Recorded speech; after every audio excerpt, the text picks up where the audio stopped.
నమస్తే అని కోసుకుమరి. రాజకీయాల్లో స్పెక్యులేషన్స్ ఎవరు నమ్ముతారు? అసలు నమ్ముతారా? ప్రజలు నమ్ముతారా? ఖచ్చితంగా నమ్ముతారు. కొన్ని వర్గాలు ఖచ్చితంగా నమ్ముతాయి. ఇప్పటికీ కూడా స్పెక్యులేషన్స్ నమ్మేటువంటి వాళ్ళు ఖచ్చితంగా ఉన్నారు.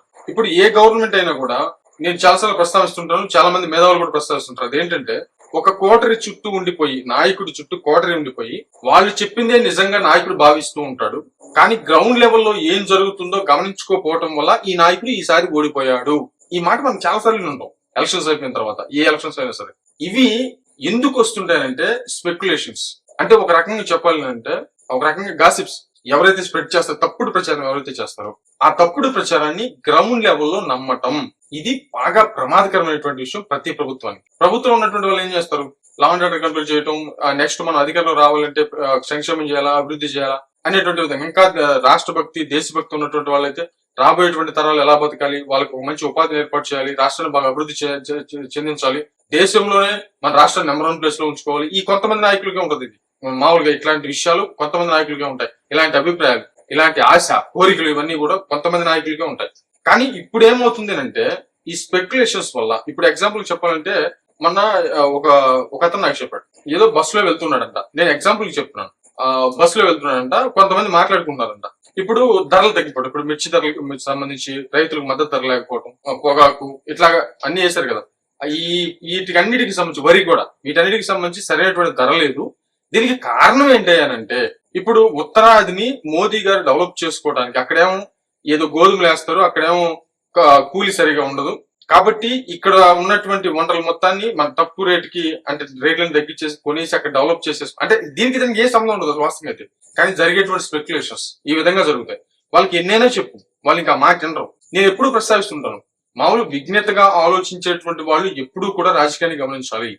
ఆ గమనించుకొని స్పెక్యులేషన్స్ ఏంటి అంటే, ఒక రకంగా చెప్పాలంటే నిజాలు ఏంటి, వీటన్నిటిని గమనించుకుంటూ ఒక డెసిషన్ కి వచ్చి ఎలక్షన్స్ వచ్చినటువంటి టైంలో ఓటేయాల్సినటువంటి బాధ్యత విఘ్నుల మీద కంపల్సరీగా ఉంది. కానీ కొంతమంది, నేను ప్రతిసారి పోయిన ఎలక్షన్స్ లో చెప్పాను, కొంతమంది వాళ్ళు ఏం చెప్పినా మారరు, ఇంకా సమస్య లేదు. వాళ్ళకి ఏంటంటే, మాకేం జరిగింది, రాష్ట్రానికి ఏం జరిగింది అనేటువంటి ఆలోచించేటువంటి వాళ్ళు మినహాయిస్తే, మాకేం జరిగింది, మాకేం చేసింది ఈ ప్రభుత్వం అని చెప్పేసి ఓన్లీ ఓటేసేటువంటి వాళ్ళ సంఖ్య చాలా ఎక్కువగా ఉంటుంది.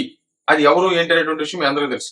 కొంతమంది ఉంటారు, కొన్ని లక్షలు, ఒక 30%, 40% ఉంటారు కంపల్సరీ రాష్ట్రంలో. ఆ ఓటర్స్ వాళ్ళు ఏం వచ్చింది మాకు, ఏం జరిగింది మాకు అనేది ఆలోచిస్తారు. కానీ విఘ్నులు ఏం ఆలోచిస్తారంటే, రాష్ట్రానికి ఏం జరిగింది, రాష్ట్రం అభివృద్ధి ఎంత ముందుకు వెళ్ళింది, సంక్షేమం ఓకే, పేద ప్రజలకు ఇచ్చే సంక్షేమం ఎంత చేశారు, వీటన్నిటి వల్ల రాబోయేటువంటి తరాలకు కానీ రాబోయేటువంటి భవిష్యత్తులో రాష్ట్రానికి జరిగేటువంటి ప్రయోజనాలు ఏంటి, ఇవన్నీ కూడా విఘ్నులు ఆలోచిస్తారు.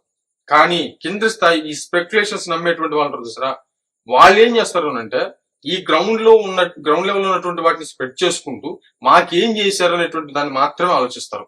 ఇంత వ్యత్యాసం ఉంది. అంటే ఒక రకంగా చెప్పాలంటే రెండు వర్గాలుగా, రెండింటిగా చేల్చొచ్చు. అసలు వాస్తవంగా చెప్పాలంటే రాజకీయం ఈ రెండింటి మధ్య జరుగుతుంది. కాబట్టి దానికి మనం పేర్లు పెడతాం, సంక్షేమం, అభివృద్ధి అని చెప్పేసి ఖచ్చితంగా పేర్లు పెడతాం. ఇప్పుడు ఇదంతా ఎందుకు చెప్తున్నానంటే, వైసీపీ పార్టీకి సంబంధించినటువంటి స్పెక్యులేషన్స్ ఎక్కువ అయ్యాయి, బాగా యాక్టివ్. అంటే ఎప్పుడో పాత్ర ఉన్నటువంటి వీడియోస్ తీసుకొచ్చేసి బాగా ఎడిట్ చేసి, ఈ 2024 ఎలక్షన్స్ లో 2023, 22 అనుకుంటారు, 2022, 23, 24 ఈ మొత్తం సంవత్సరాలు, 2 సంవత్సరాల్లో అటు టీడీపీ పార్టీ కానీ జనసేన పార్టీ ఎంత యాక్టివ్ అయితే సోషల్ మీడియాలో చేసిందో అంతే యాక్టివ్ గా ఇప్పుడు వైసీపీ పార్టీకి సంబంధించినటువంటి కొంతమంది, అందరూ కాదు కొంతమంది చేస్తున్నారు. సోషల్ మీడియా బాగా యాక్టివ్ గా ఉంటున్నారు. ఆ చేస్తున్నటువంటి ఆ స్పెక్యులేషన్స్ ఏవైతే ఉన్నాయో, అంటే వాళ్ళు నాయకులు అప్పుడప్పుడు అభిప్రాయాలు మార్చుకుంటూ ఉంటారు. అది వేరే, అంటే సందర్భాన్ని బట్టి కొన్ని అభిప్రాయాలు మారుతూ ఉంటాయి. ఎప్పుడు ఒకే దాని మీద స్టిక్ అనేటువంటి పరిస్థితులు ఉండవు కూడా రాజకీయాల్లో. కానీ దాన్ని స్ప్రెడ్ చేస్తూ, దాన్ని ఒక కొత్త వివాదంగా, ఇది ఏది జరిగినా కూడా పలానా కారణం, ఏది జరిగినా ఇది ఒక పలానా వ్యక్తే కారణం అనేటువంటి విధంగా ఒక స్పెక్యులేషన్స్, అబద్ధాలని ప్రచారం చేస్తూ అవి గ్రౌండ్ లెవెల్లో నమ్మేస్తున్నారు. గ్రౌండ్ లెవెల్లోకి వెళ్ళిపోతున్నాయి. అవి వెళ్ళిపోవడం తోటి వాళ్ళు అవి నమ్మేసుకుంటూ వాటి గురించి డిస్కషన్ జరుగుతుంది ఆల్రెడీ గ్రౌండ్ లెవెల్లో. ఇవి ఏంటి, వాటి వాటి ఇందాక నేను చెప్పాను కదా ఎగ్జాంపుల్, అలాగే కొన్ని రాష్ట్రాల గురించి జరుగుతున్నాయి. అవి ముందు రోజుల్లో ఖచ్చితంగా చర్చిస్తాను నేను. కాబట్టి ఇక్కడ అర్థం చేసుకోవాల్సిన విషయం ఏంటంటే, ఈ స్పెక్యులేషన్స్ స్ప్రెడ్ చేస్తుంది సోషల్ మీడియా. ముఖ్యంగా వైసీపీ పార్టీకి సంబంధించినటువంటి కార్యకర్తలు అనేటువంటి కొనులు చాలా తెలుస్తుంది. ఎక్కువగా పవన్ కళ్యాణ్ గారి వీడియోస్ ఎడిట్ చేసి ఈ షార్ట్స్ రూపంలో పెట్టడం కానీ, లేకపోతే పోస్టుల రూపంలో మామూలుగా సోషల్ మీడియాలో ప్రచారం చేయడం, ఇవన్నీ జరుగుతూ వస్తున్నాయి.